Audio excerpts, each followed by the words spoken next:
are in a place, city, town, state, country that got an extra hour, I personally needed that extra hour. Man, listen, I stayed up all night Friday night watching from scratch on Netflix and crying my heart out. It was so emotional, but I ended up staying up till like 5 in the morning. So when I tell you I needed that extra hour, I needed that extra hour so badly. So hopefully you guys all got to do something great with that extra hour. And thanks for hanging out with me on a Sunday. Hello. All of those of you who aren't at church. If my mom's watching this, I'm gonna be in trouble. But thanks for hanging out with me. My name is Labria Jones. I am also known as the Remote Work Queen. I share a whole lot of information and resources and education and support and advice to help people get more life in their whole work-life balance. I'm trying to flip that equation to be life-work balance because the living part comes first. And so I share a lot of information about how you can work remotely and do, great work from anywhere. I actually have a free guide called The Ultimate. Good morning. Hi, Martisha. Hi, Katrina. Hi, Lucille. I have a free guide called The Ultimate Guide to Remote Work. I will actually drop a link to some of these things, and then I'll put them in the replay in the description box if you want to come back by for those resources. But that is my free guide to remote work. So you can grab that. I also have a course called the Remote Ready Bundle that takes people through the 4 phases of finding and landing remote work. I'm actually in the process of upgrading that course, but you can grab this one as well. You have lifetime access to it. And then I also have a community of job seekers who, want a little bit more touch base, want to connect a little bit more with and network with people that are looking to get remote work, want to get all of my resources in one place so they don't have to decide if they need to hop to Instagram or hop to YouTube or hop to my blog. All of that information is in one place. And then if they're upgraded to a full access membership, they get master classes every single week and live Q&A sessions with me every single week. All right, so that's a little bit about me. Let's talk about what we are. Oh, hi. So I don't know how to pronounce your name. I want to try it, but I'm going to mess it up. But I'm going to say, I'm going to pronounce your last name, Mbano. Welcome to your first live. Thanks for stopping by. All right, so let me tell you why we're here today. Today, we are here to talk about instructional design. I have talked about instructional design before. I've been talking about it all week. And my friend Jill, who's going to join me in just a second, she and I have done a few YouTube videos together. We did a while back, we did a YouTube live on how to break into instructional design. Let me give you guys a link to that. That's going to go in the description box also, if you want to go back and watch that later. And we also did a video on 5 reasons why you should get into instructional design. And so instructional design is a great career to transition into. It's something that you can learn to do in less than a year. It unlocks a lot of freedom. In a lot of cases, it can double your salary or significantly increase your salary, and it can be done from anywhere. And so we've been talking about this all week, but today I wanted to introduce you to some people who have done it, because me and Jill can talk about it, to the cows come home. We can talk about it from hours and hours and hours. But I think it's so important for you guys to meet people who are literally doing these things that we're talking about and get a perspective from them on where did they come from? What has been the outcomes for them? What are they doing today? Are they happy with what they're doing today? So that's what we're going to do today. But first, I'm going to introduce you to my girl, Jill. Come through, Jill. Hey. Hello. Good to be here. Hi, everyone. Someone just told me they got accepted into Tulsa Remote. Congratulations. Oh, that's awesome. That is so great. Congratulations. Jill, hey girl, hey. We've been hanging out a lot this week, haven't we? We have. Yeah, it's been fun. So we did a live masterclass in the Quick Commuting Academy on Tuesday. If you are a full access member, you can catch the replay.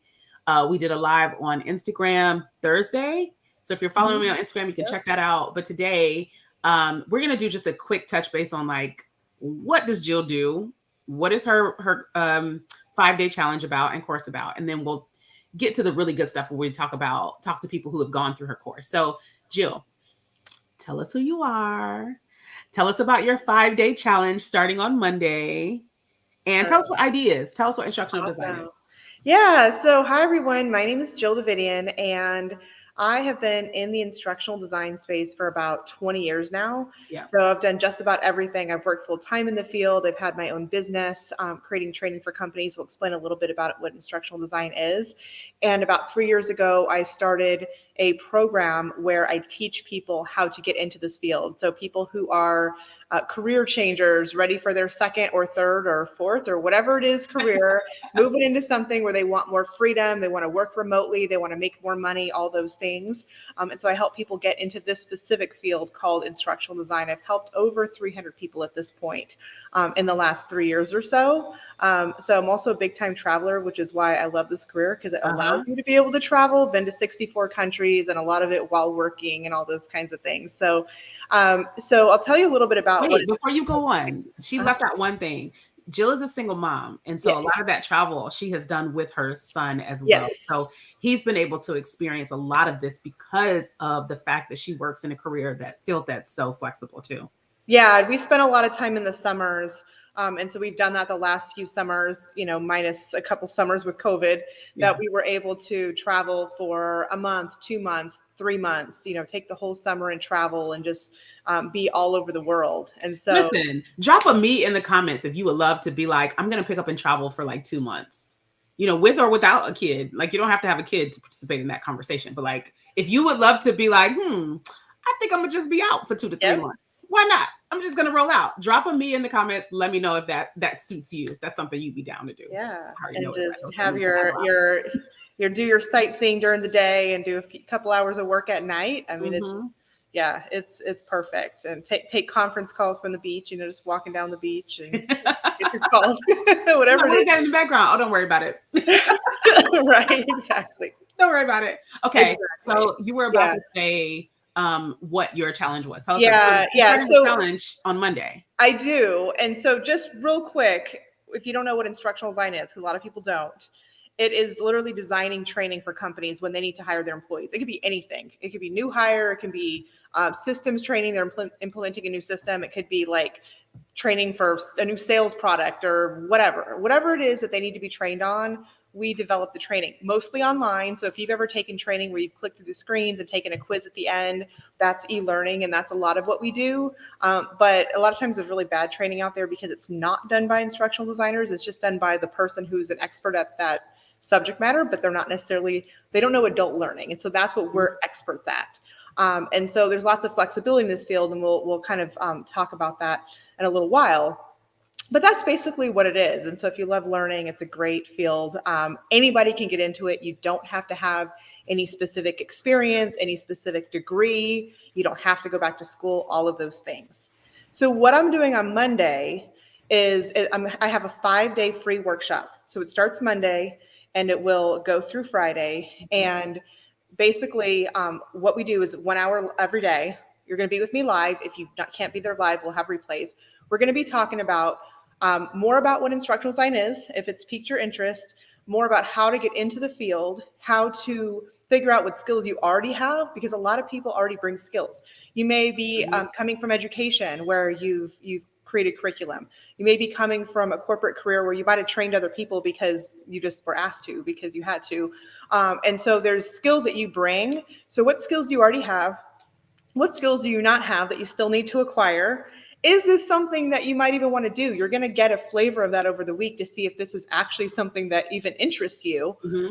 And then you'll have a game plan. If this is something you want to pursue, you'll be sure of that by the end of the week, but you also have a game plan to say, okay, if I want to do this, let's go. This is what it's going to take. And so we've got lots of more interviews. You're going to hear some today. We've got more with people who have transitioned into the field, and you'll have a really good idea of what's next if this is something that you want to pursue. It'll be like a 1-week try on. Completely free. Completely free. Like a 1-week try on. Well, let's go try it out. See if we like it, right? I love that. Huge fan of that. And something I was thinking about, Jill, when you were talking about people coming from different backgrounds and the transferable skills that they bring, I just thought about people that do communications as well, especially people that do employee communications and internal communications, because a lot of the work that you do is making sure that people are getting the right information at the right level at the right time. And I think that would be super important for instructional design too. Yep. Right? Communication skills, writing skills, there's, writing involved. So I think those are good as well. Yeah. There's a lot of things that you don't realize that you already have in your skill set. And I'll talk about this next week during the workshop, but because of the way this field works, you actually create a portfolio that demonstrates what you can do. I'll talk about what that involves. Usually a portfolio showcases the work you've already done. In this case, you don't have any, but there's still a way to create a portfolio. And so I'll talk about that. But because of that, you can demonstrate what you can do not having experience, right? If you go become a nurse or something like that, there's no way to demonstrate what you can do. They just have to hire you and hope you can do the job. And so it's harder to get in. Yeah. But with instructional design, you have a way, it's like a gift to be able, they're expecting you to have, but it's nice because it does exist. You can show, okay, I don't have experience, but this is what I can do. And that's why we're able to get people from so many different fields that have no experience in the door. Yeah. So let's talk to some of those people. Let me go ahead and introduce the folks. So we're going to go ahead and introduce you to some people that have transitioned into this field as well. I'm going to bring them on camera. It's going to be a lot of us here today. So, hey, Yulia, Trisha, and Melita. I'm going to start with Trisha. Tell us who you are. Tell us where you are as well. And what career did you transition from to go into instructional design? That's what I want to know. Okay. First. Hi, I'm in Florida, North Florida, and we're still 90 degrees. Close. Wait, where in North Florida?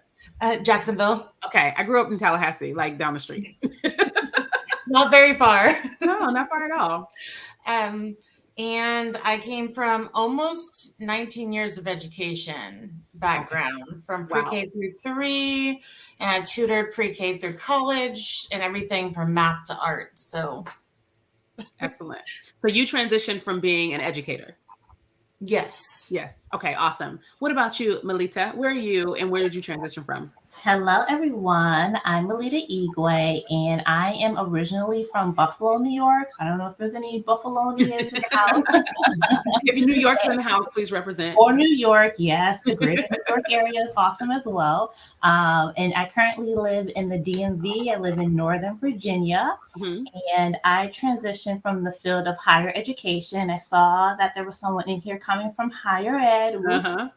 I worked several years as an academic advisor, and then I transitioned over to working with faculty and training faculty to teach courses. Excellent. So you definitely had a training background as well, right? Yes. Love it. Okay, Yulia, what about you? Where are you and what did you transition from? Hello, my name is Yulia, and I'm originally from New York, Melita, from New York City. My whole family lives there, but currently I live in Argentina. And my career started as a CPA auditor. Then when I moved here, I started teaching online and private schools here in Latin America. Mm-hmm. And that's where I transitioned from. Excellent. So pretty much everybody is transitioning from a career in education. Is that sounds right? Does that sound right to everybody? Excellent. So I'm going to ask a few questions, but I do want to encourage the people that are watching. Feel free to drop questions in the comments because, I want you to get the information that you need in order to make a decision on, is this something you'd be interested in? Is this something that, you think you can lean into? Okay. So feel free to drop questions and I'll ask your questions as well. So first question that I have is what drew you to wanting to do instructional design?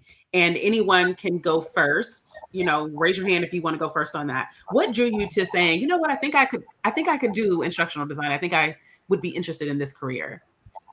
Or do I need to call on somebody? I'll call on Melita first. Sure. So I was working in higher ed for several years, and I knew I needed a change. Yeah. So it was always part of my practice to look at job descriptions just to kind of get a feel of what skills I need to be gaining now in order to get to that next step.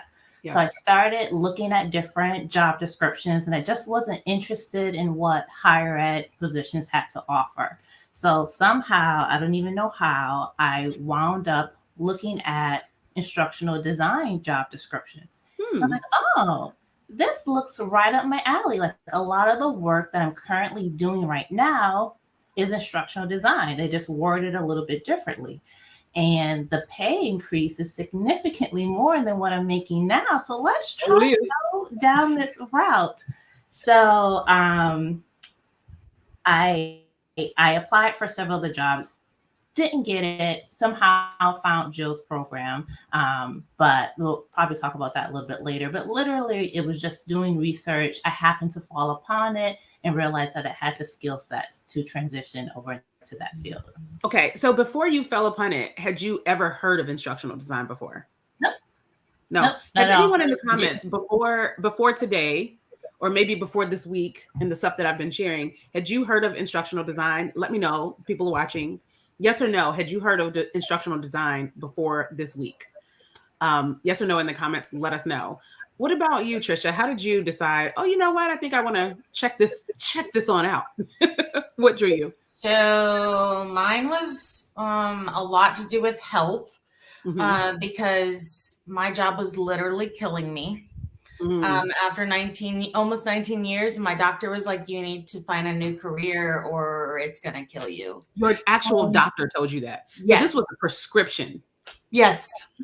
This was a prognosis. So I looked up multiple different things. Like I looked into copywriting. I looked into coding. I did not like coding at all. I was like, nope, not for me. And then I looked into instructional design. I was like, oh, I do some of this already. I mean, a lot of the stuff that we had to do during the pandemic, like transitioning things, I'm like, I can do this. Like, this would be fun. And then once I did the jump start, and I was like, okay, I think I'm going to take the leap, and invest in myself because I need a change. Yeah. I think I'll really enjoy it. And so and going through, like, we'll talk about the program, but going through that and stuff, I realized I was like, well, I really like this, like, a lot. So, for me, it was needing to be a completely different career change pivot, but still be able to use some of my skills that I have. What's really cool about the two stories that we're hearing so far is that one, Melita was just doing research, right? And what's really cool is that she realized that some of her skills were transferable to this career as well, right? And then Trisha is like, doctor's orders. What I'm doing is too stressful. What I'm doing is unfulfilling. And quite frankly, y'all, life is too short to be spending your time doing things that are unfulfilling, and especially things that are making your life even shorter. So I am so glad that you leaned into that and took heed to what your doctor said. Because a lot of people are like, I can't do anything about it. I think a lot of people tend to feel stuck in the situations that they're in, and they forget that they applied for those jobs. The job that you have today, you applied for. Like, nobody forced you to do it. And so you're not stuck in it, right? You can make different decisions. You can apply for something else. You can do something else. I love the story so far. Okay. Yulia, what about you? What drew you to instructional design? Well, I'm one of those people, and I never heard about instructional design. I never knew it existed, and I just lost my job. It just happened last year, and I had to look into something that would supplement my income. I have 2 little kids. Yes, the cost of living here in Argentina is a lot less than in US, but still, you need income.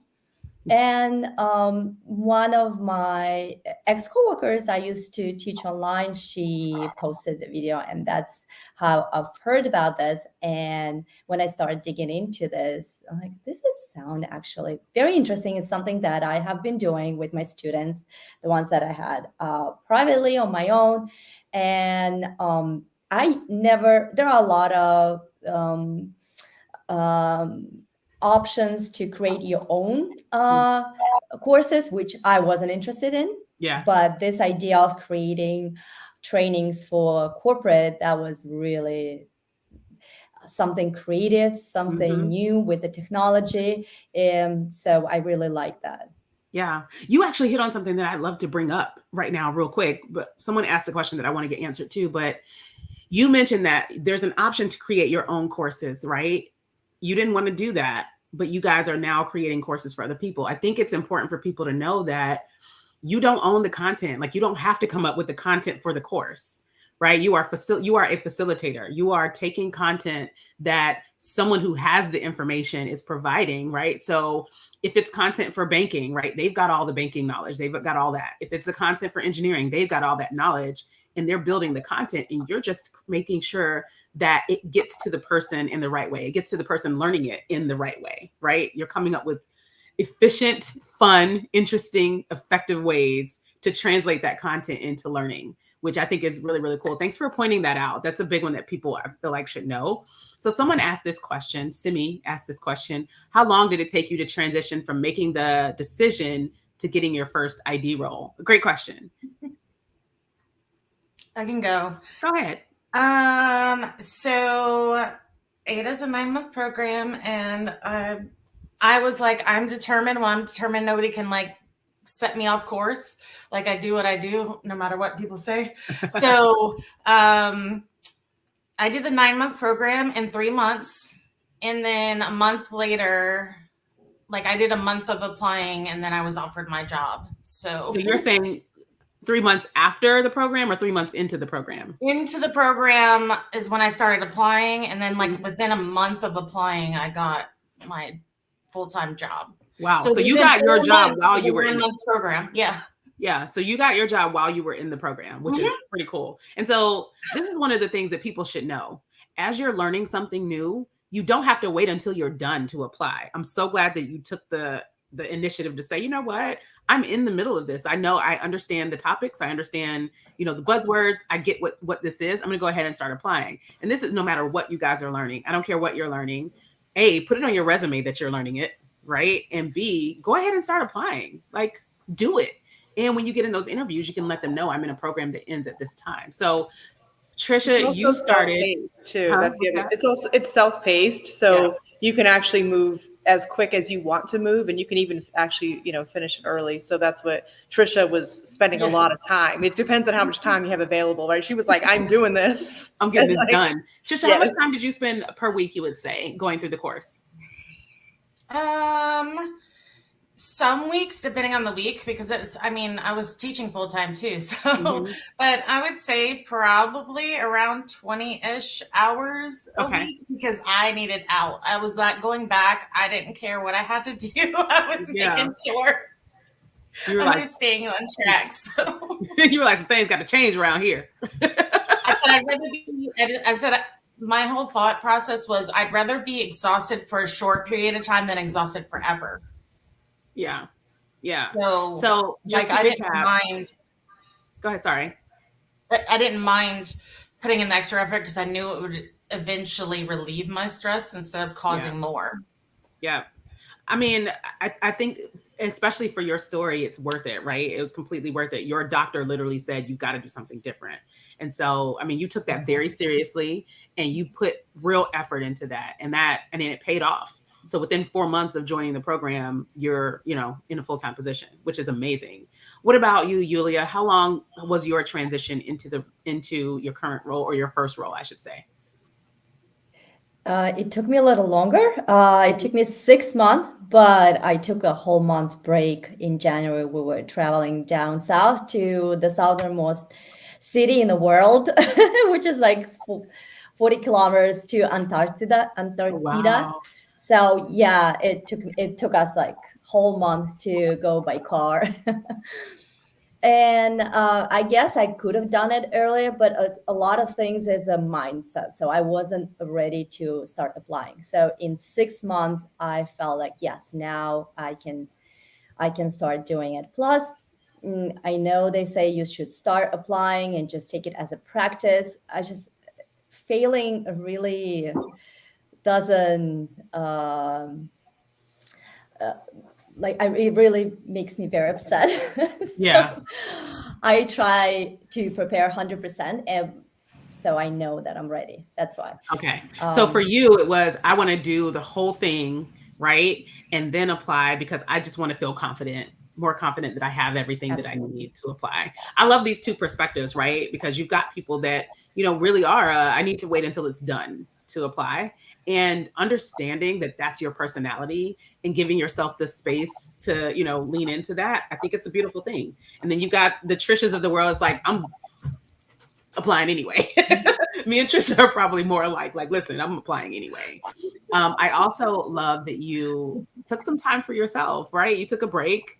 I tell my community very often that if you are feeling overwhelmed, or you're feeling, you're looking for jobs is tough. It's a lot of work, and learning new things is tough. It's a lot of work. And so if you feel yourself just becoming overwhelmed or becoming unhappy with the process, it's important to take a break.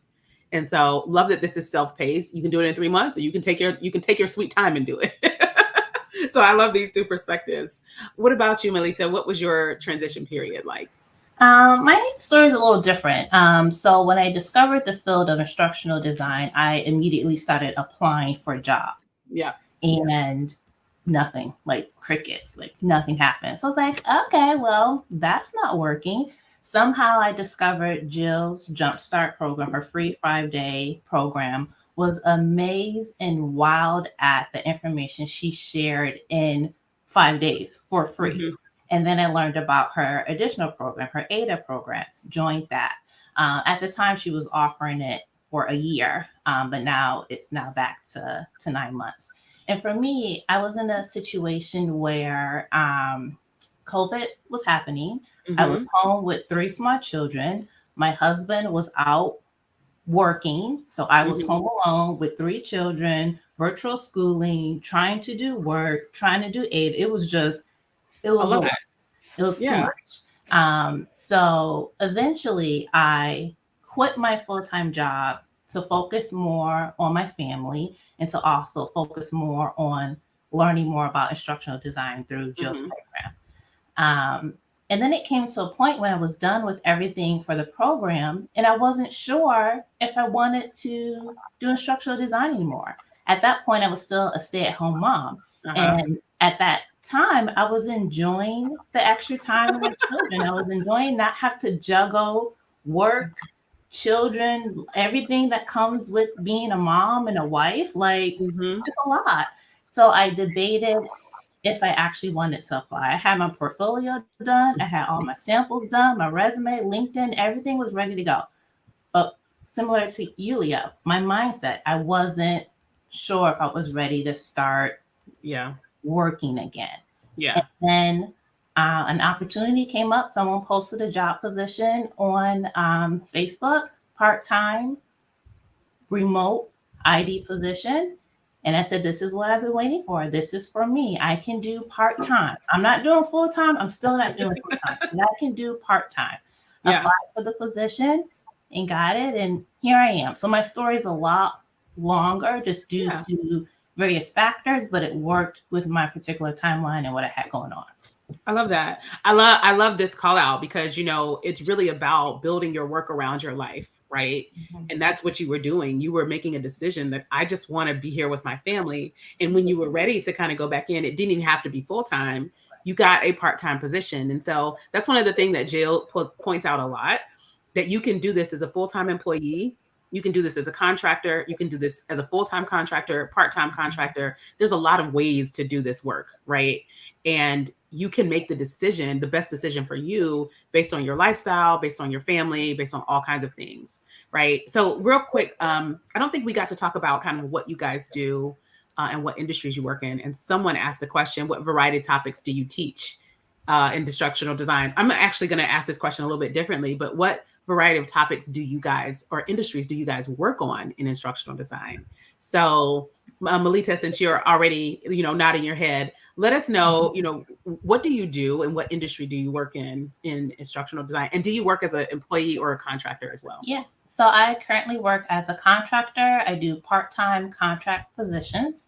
That is literally all that I'm looking for at this, as I just said, at this place in my life. I don't have the bandwidth to do full-time, especially because my focus is raising my 3 children. I have an 8-year-old, an almost 7-year-old, and a 3-year-old. They take a lot of work and effort, and trying to raise them in the DMV, like Northern Fairfax, where these moms are like interesting, and it's just a lot. So, anyways, my focus is on my children.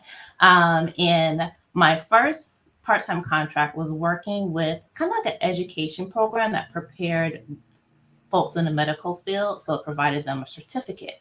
I had no concept, understanding, knowledge of the medical field, nor do I want to have knowledge or concept of the medical field.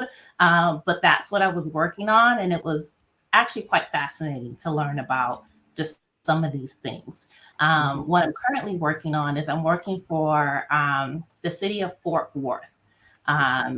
and I'm working with their leadership programs to help develop their managers with becoming better leaders, essentially. Okay. So those are the two types of work that I've done. Oh, and I also had a contract where I was working with a software company and helping to train their employees on how to use the software. So again, most of the information I don't have knowledge on. Leadership, everyone has a little bit of information on that, but I don't have to be the expert on it. We work with experts and then we find fun and creative ways to present the training. Love it. Okay. So you have done work in multiple industries. And as you just stated, you don't have to be the subject matter expert. You are the expert on delivering those trainings, right? Yes, ma'am. I love it. So a few people have mentioned they're just so happy to hear that you can do this part-time as well. Yes, guys, you can do this part-time. And real quick, Melita, you can work from your home or you can work from anywhere. I can work from anywhere, but I'm currently working from home. Yeah, because she got them 3 kids. I got them 3 kids. Kids, man. All right. Yulia, what about you? What field do you work in? And are you a full-time employee or a contractor? Well, when I got hired, it was only part-time, short contract, which turned into full-time position. And I work for the consulting company that create trainings for various companies. They have all 500 Fortune 500 companies. Mm-hmm. And one of my clients is a tech company. It's a big team where we create trainings. So I work specifically for the tech company, but our training's not specifically tech or software. It's more like insightful listening, developing soft skills, so leadership skills, which is so needed in tech spaces. Absolutely, exactly. That's what we focus on, and we work on a big team, about maybe 35 people. There are a lot of IDs, developers, content editors, graphic designers, programmers. So it's a whole full-blown project. So I got to ask you a follow-up question that I know a lot of people are going to be wondering about. So you are based in Argentina. Are your employers, is your employer US based? Yes, they are, but we have teams in Canada, in Mexico, in London, in India. So it's global company. That's what I was looking for. I was looking to work for global company, not regional. Yeah. And the reason I ask that is there are a lot of people who either want to move abroad, right? Or spend a long time abroad, or people who don't live in the US that want to be able to kind of tap into this kind of work and be able to work with either US based companies or companies that have a global workforce. And every week that goes by, I get a question in my inbox, can I get remote jobs even if I live in X country? And my answer is always an emphatic yes. There are companies that do not care where you work from. There are companies that have global workforces. And so if that's something that's important to you, then you've got to do just what Yulia did, make that the thing that you're looking for. And so I think what's important to mention between the two conversations we've had already is figure out what's important to you and go look for that thing. So for Yulia, it's important to her to be able to work for a company that has a global workforce because she lives in Argentina, right? And so that's what she's looking for. And for Melita, what's important to her is being part-time so that she can have time with her family. So that's what she's looking for. So you guys got to kind of pinpoint, what is it that's important to me here? What am I looking for? What am I trying to achieve? What's going to fit my lifestyle? Because again, around here, we focus on life-work balance, okay? The living part comes first, once again. All right, Trisha, what about you? What industry do you work in, and are you a full-time employee or contractor? I'm full-time, and I actually work in the medical field. And just like you said, you look for what is important to you. Well, my thing that I looked for when I was looking for instructional design jobs was companies who listed what they offer their employees. Because I wanted somebody who not just wanted things out of me, but that could give back to me and like had a good culture. So if they weren't able to list what they offered us as employees, I didn't even apply.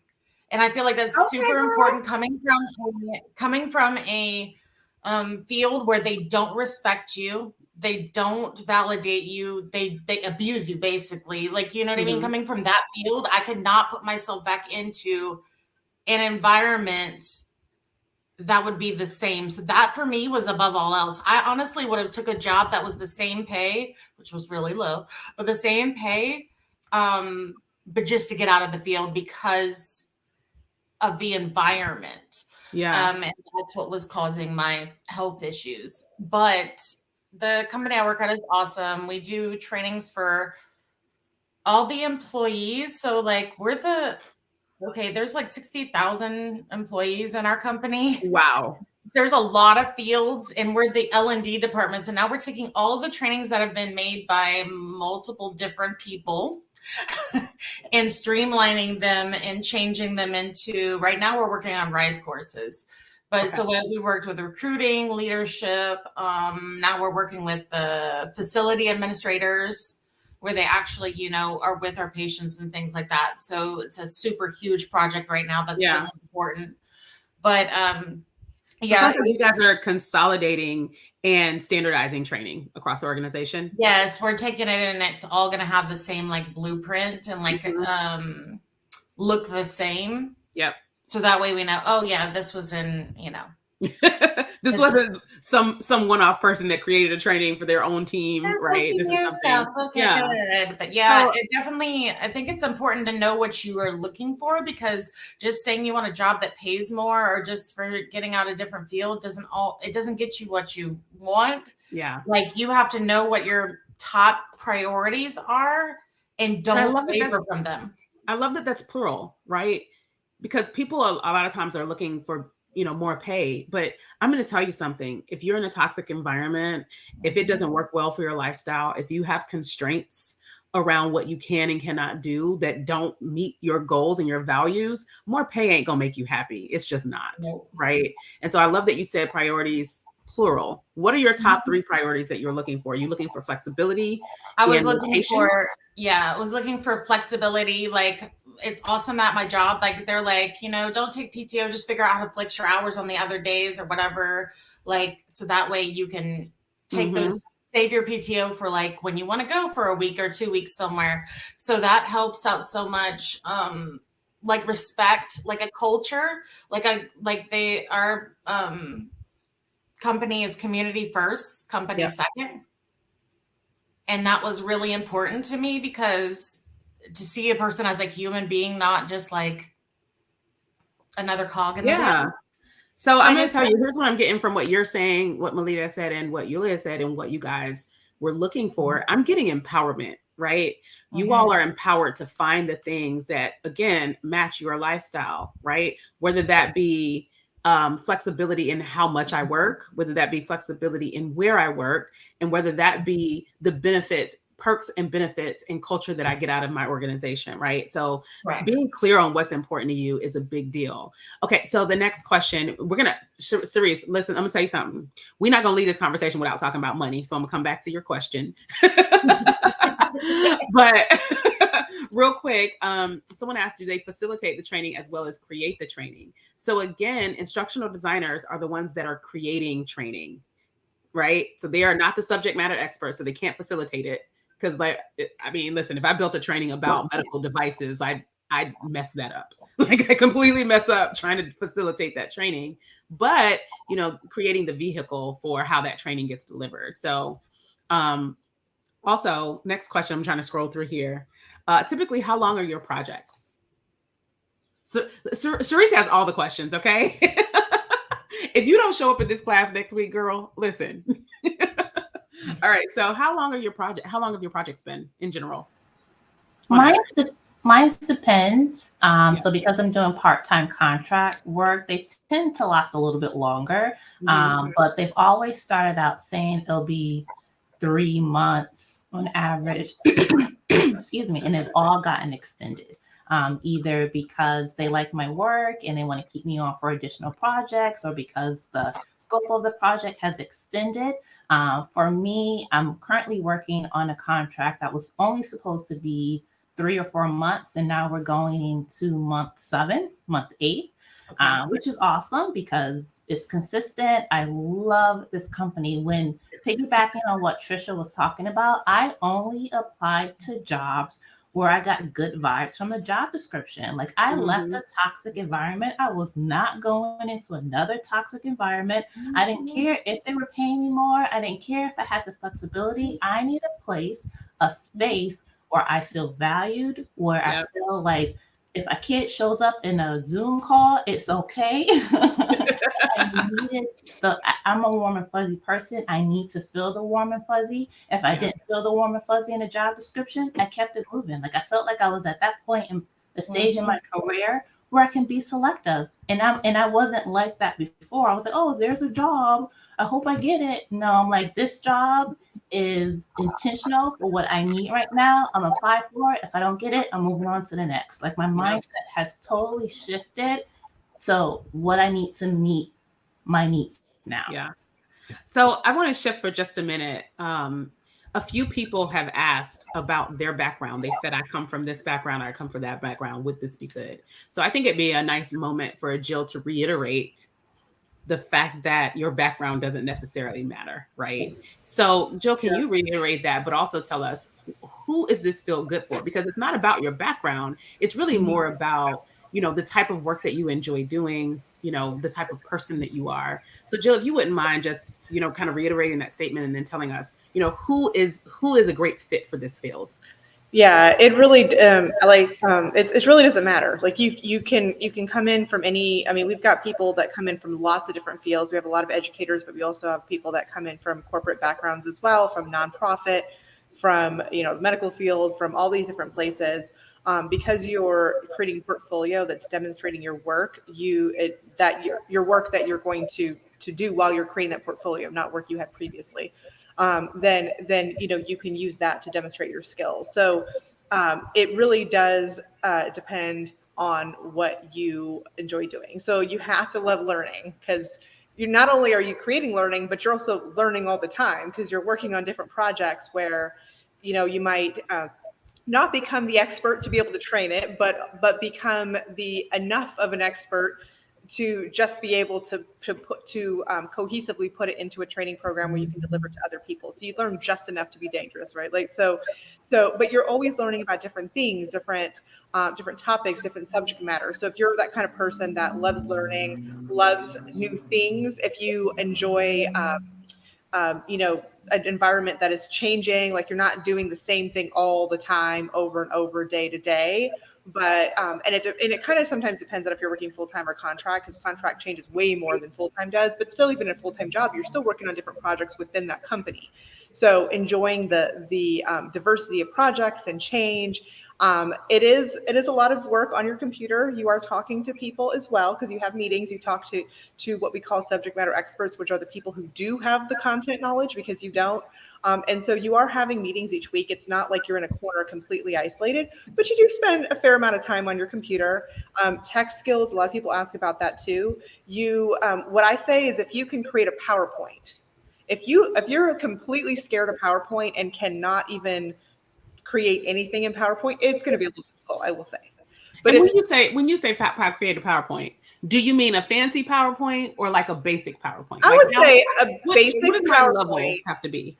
It does not have to be super fancy, no. But if you can get in and use PowerPoint, create slides, maybe put a few bullet points. It doesn't have to be super fancy, but if you're able to use the tool, you've got the tech required. Yeah. It takes, the tools that we use are, the biggest tool that we use is, I call it PowerPoint on steroids. There's definitely more to learn than just what's in PowerPoint, but it starts off as a base. It looks like PowerPoint. And so you have the ability to learn. You have to like working with technology, but not coding, not like the really involved stuff, but you definitely have to like working with some technology, right? Like if you want to be in a career where you're working with your hands and you're working with people every day in person, and that's not this kind of career, right? You talk to people through meetings and things like that, but it is a lot of working with working on the computer and kind of things like that. So if you like those things,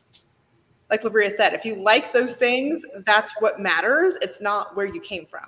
Yeah, excellent. Thank you for that. All right. So we're like 15 minutes before the hour. So, there's some important things we need to hit on.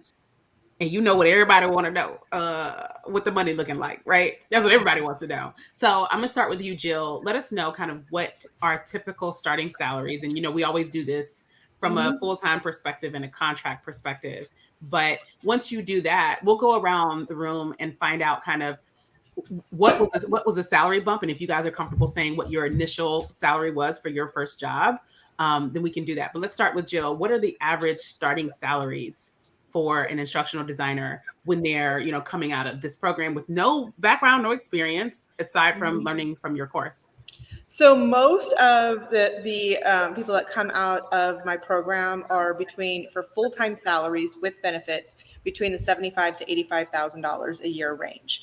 We have outliers on either side, but that's the majority are in that range.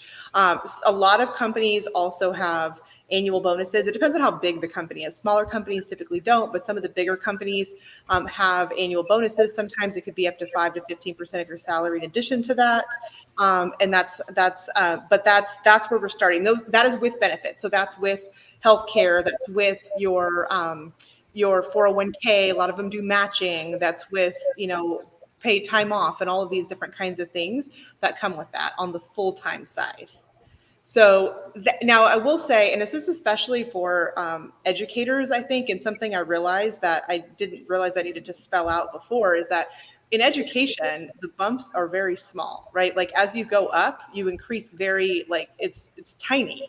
Whereas you can actually bump up a lot more in this field a lot quicker. And that's not just this field, it's really corporate. Corporate bumps are higher, and changing jobs, you can get more, right? In education, like you might change a job and you're still stuck. Unless you move to a more expensive part of the country, you're still stuck in that same range. It varies a lot more. So it bumps up a lot quicker. Yeah.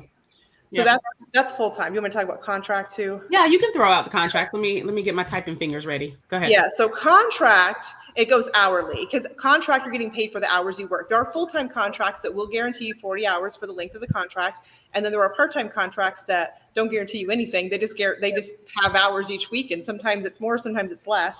To get the project done, you just get paid for what you do. So most contracts are somewhere in that. Now they're usually around like $35, $40 an hour. I would say it's bumping up more than it used to be. So I would say a lot of people now are starting around like $40 to $50 an hour is kind of that starting range. And then contract moves even quicker to bump up. And one of the reasons for that is that a lot of times the way that you bump your salary up substantially is not staying in the same job at the same place, but moving to another one. And that's what I did when I was working full time. Even with a full-time job, every year and a half or something, I was gone. I would go to another job because if I stayed, I would get like some kind of percentage increase. But if I left, I'd get like $10,000 more. And so I was gone. Well, in this, you're actually moving quicker to different projects and you're getting a lot more experience with different types of companies quicker. And so that bumps you up even quicker. So we have people that typically it's not their first contract, but they may have been only in this space for 6 months or a few months, or maybe they're on their second or third contract that they're in like the $60 something an hour range. And if you take that to what it is full time, if you were doing that all year, it's about double. So it's give or take a little bit. And so $60 an hour is like $120,000 a year. Now you are paying for your own benefits when you do it that way, but you're paying for the benefits that you want. You're not just you don't just have to take the benefits they give you with a full-time job. So it's just a different way of looking at it. If you need to pay for those benefits, right? So, one of the things that I always call out about contractors is like, if you're maybe in Melita's situation where she's married, right? She can be on her husband's insurance and don't have to worry about that at all. So, if you've got a significant other, spouse, domestic partner, whatever the case may be, that you can be on their insurance, go on and get that contract money because you don't have to pay for no health care. You know what I'm saying? But those are things that you need to factor into your decision. Do I want to be a full-time employee? Do I want to be a contractor? For these reasons, right? Do I not want to have to worry about healthcare? Do I want to get 401k benefits? And then there's some other benefits that come along with being a full-time employee as well. So their holiday schedule is your holiday schedule. When they do employee stuff and fun stuff with their employees, a lot of times they exclude the contractors. So if they send gifts to their employees, or if they have like an employee fun day or party or something, a lot of times contractors get excluded from that. I've worked with a lot of major companies that hire a lot of contractors, and unfortunately they always get excluded from those things. So just got to figure out what's important to you. All right, who wants to talk money? And we can talk, Trisha be like me, let's do it. So we can talk about what your starting salary was, right, when you first got out.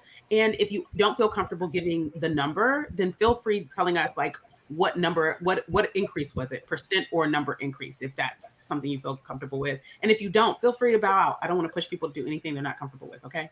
Trisha raised her hand though. So let's do it.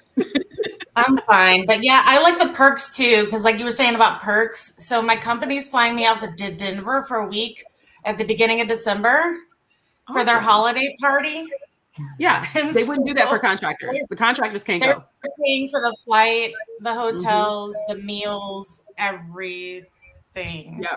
So it's nice. Nice. Yeah. That's a good perk. Just so you know, there are perks. So my job, I'm making, coming from education, I'm making over 10K more than I was straight out the gate from teaching. I'm making 60K, which I know is lower than what Jill said. However, for me, it was much more important for me to find a place with good culture so I could heal my body before worrying about anything else. So still, it was a huge increase. Plus, the way that they do stuff there, the senior designers, which is one step up from me. My goal is to be that by a year being there, and they make 20 to 30K more than me. So that's a 20, 30K increase in 1 year. So 1 year. Trisha, we got to talk about this real quick. Like we can't move on yet. So we're talking 10 to 20K. You said over a 10K increase in your previous salary, right? But some of the things that you mentioned are an improvement, are your, just general how it feels, right? Like you're happier, less stressed.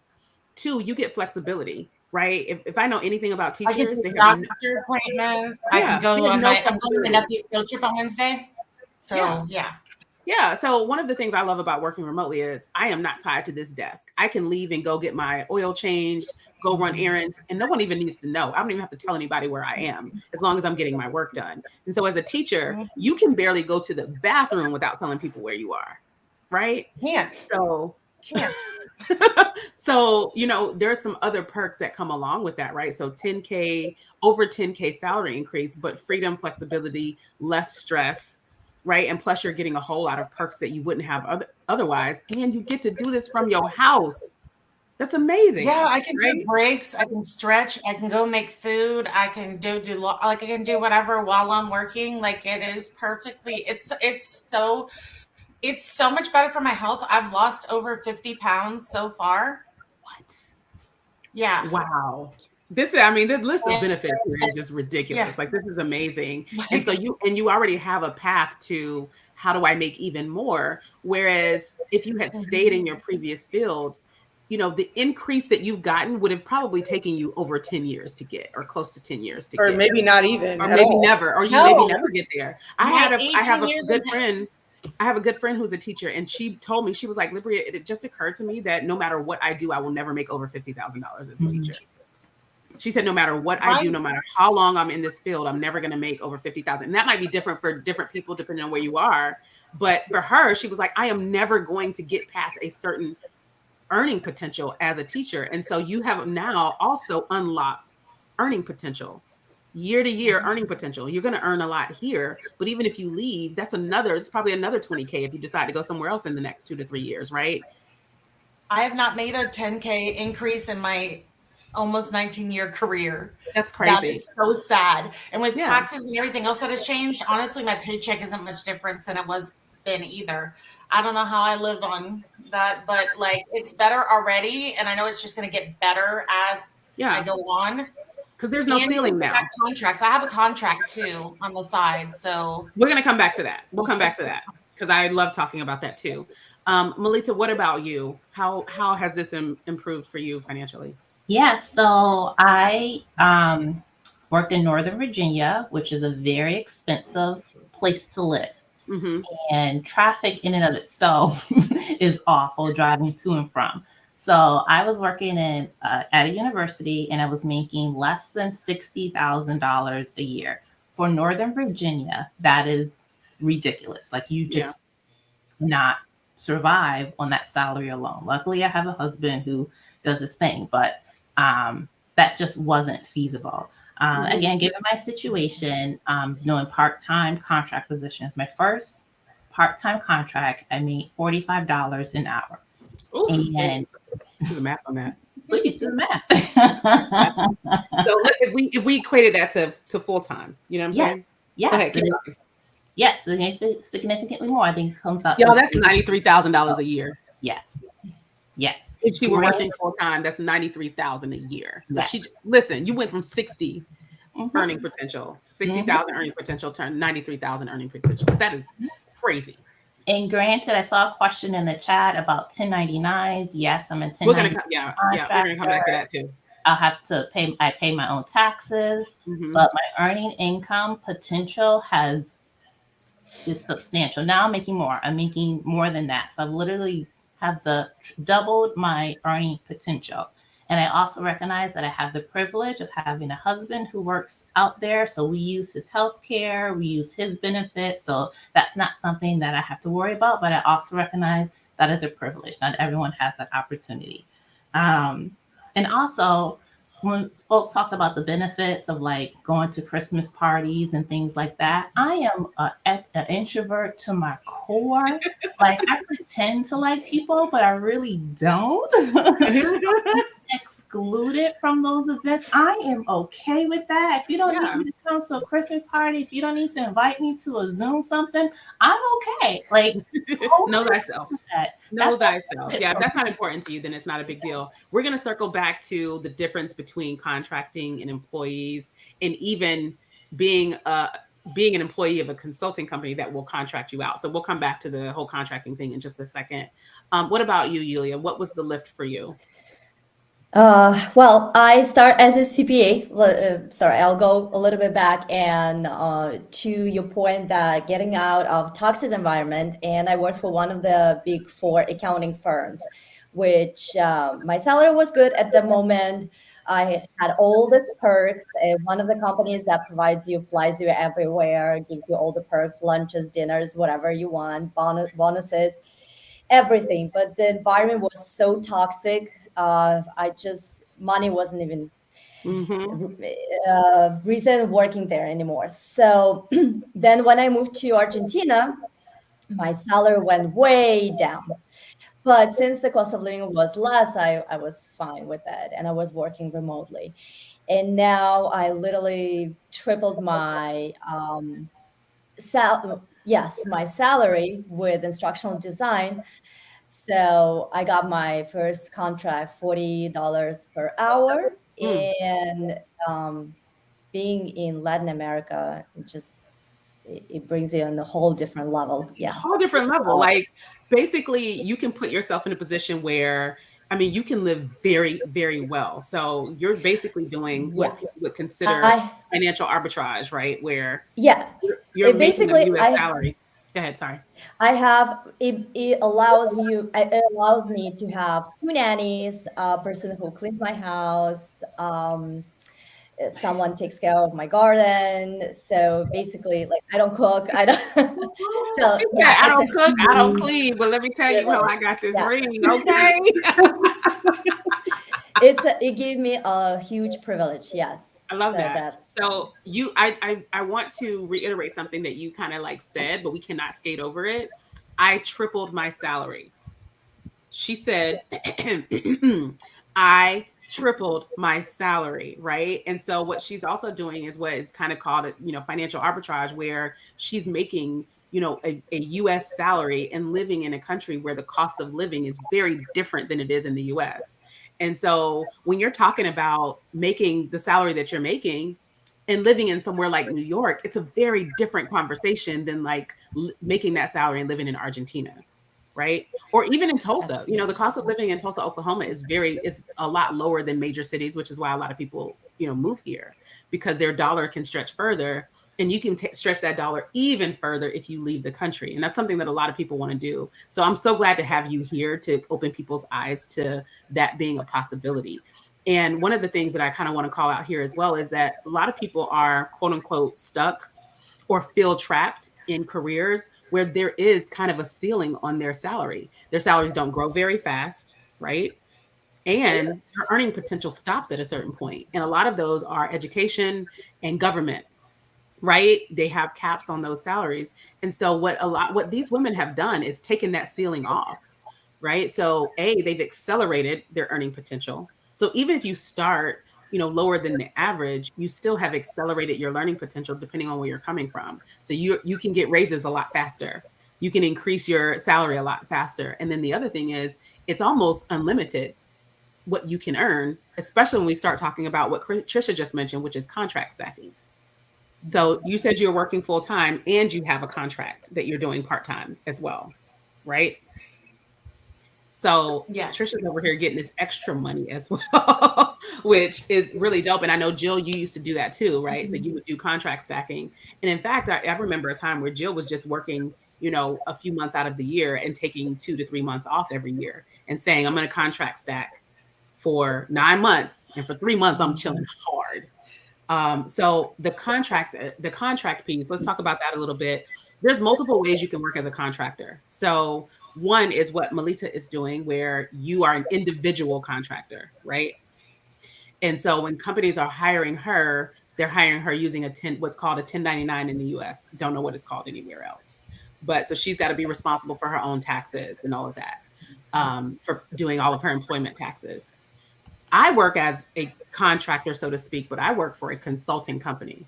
I am an employee of a consulting company, and that company contracts my time out. So I don't do a 1099. So I just wanted you guys to know that you can also find consulting companies that they get contracts. So Melita is kind of almost serving as her own business development, where you're looking on Indeed and you're looking for companies that are looking for contractors, or you can go work for a company that their job is to get contracts.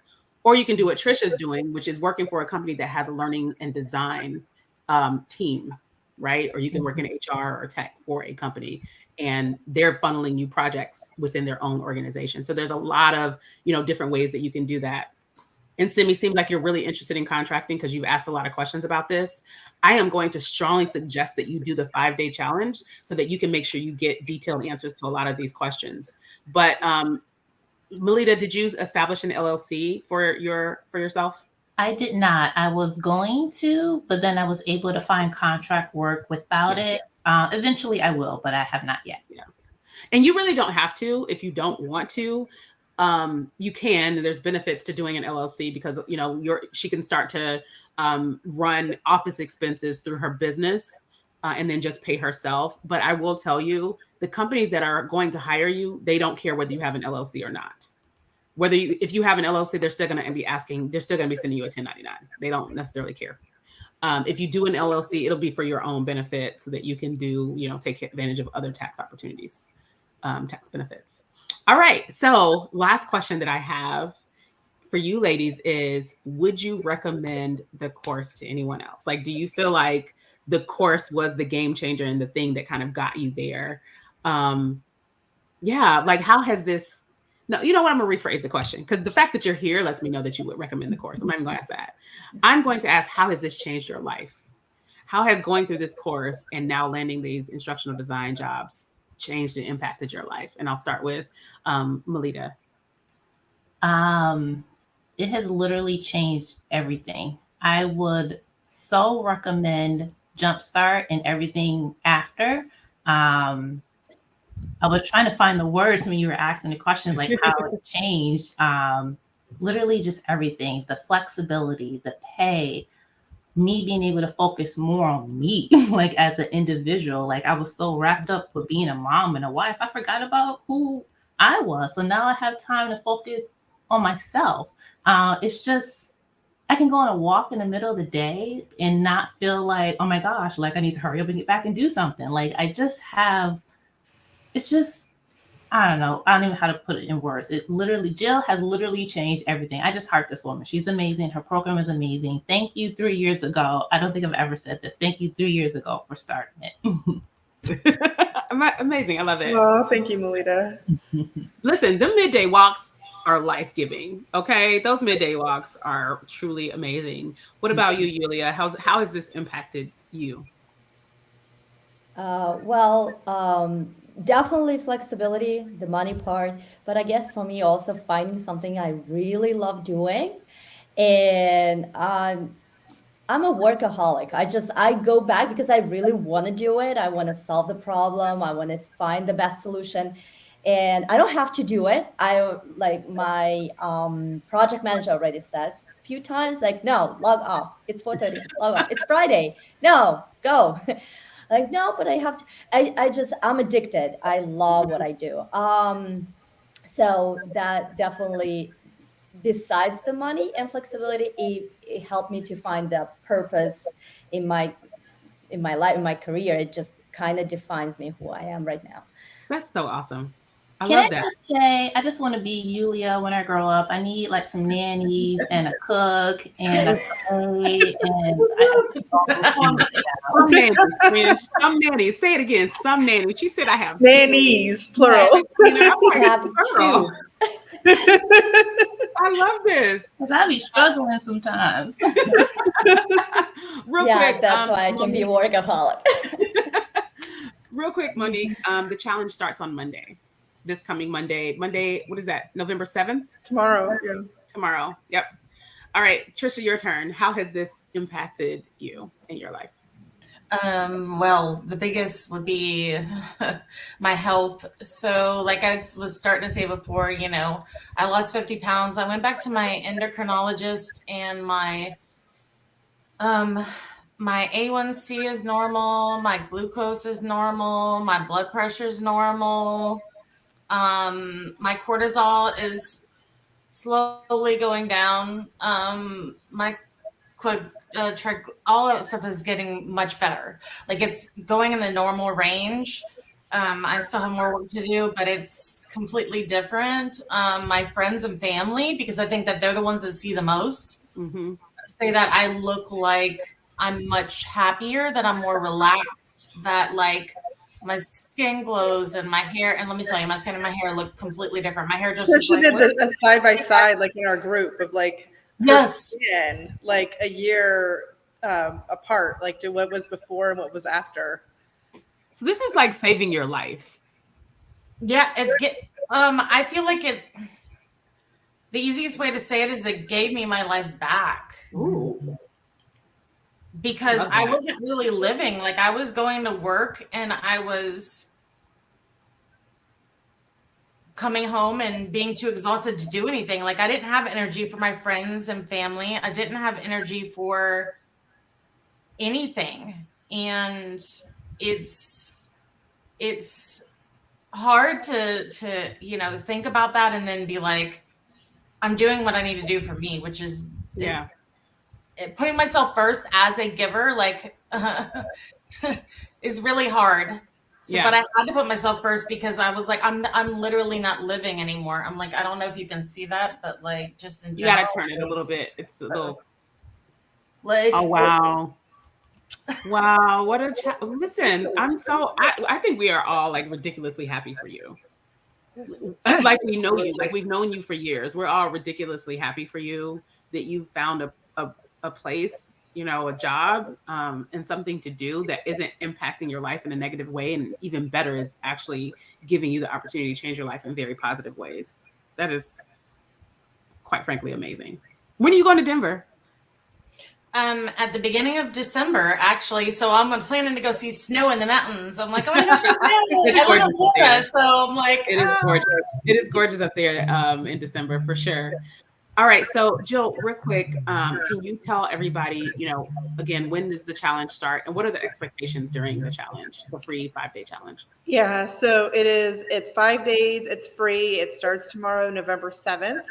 So we will be live in the evening. It is in my Facebook group. However, if you do not have Facebook, we will have replays available. So sign up anyway, just say that you don't have Facebook, and then we will send out the replays each day so you can watch the videos.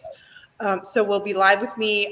We'll be talking about more about what instructional design is, more about what's involved in this career. I'll be showing you examples, what do portfolios look like, what do examples of what you create look like, what are the things that you need to be successful and get a job in this field. So what skills do you already bring that you can kind of check off the list? What are the things that you still need to learn?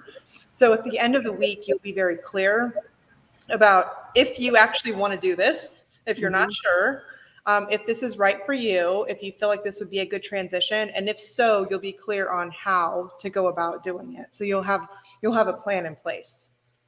Excellent. All right, guys. So I dropped the link again for you to sign up for the five-day free challenge. I will drop all of this in the description box. So if you need to come back, Roz Holiday, I dropped the link earlier. I'm going to drop it one more time. But again, it will be in the description box. So if you want to come back here to check that, to get all of those links that you may not have missed, that you may have missed in the comments, you can grab those as well. So it'll be here like within 5 minutes of the live posting.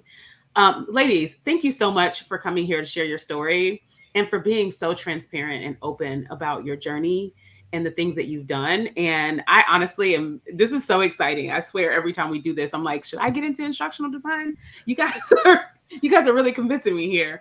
But I'm so happy for you. I'm so happy that each of you have found what you were looking for, what you needed, and something that met your priorities so that you can put more life into the whole life-work balance equation. And again, thank you for spending a Sunday with me. I really appreciate it. And take care, everybody. Bye, y'all. Thank you. Have a good Sunday.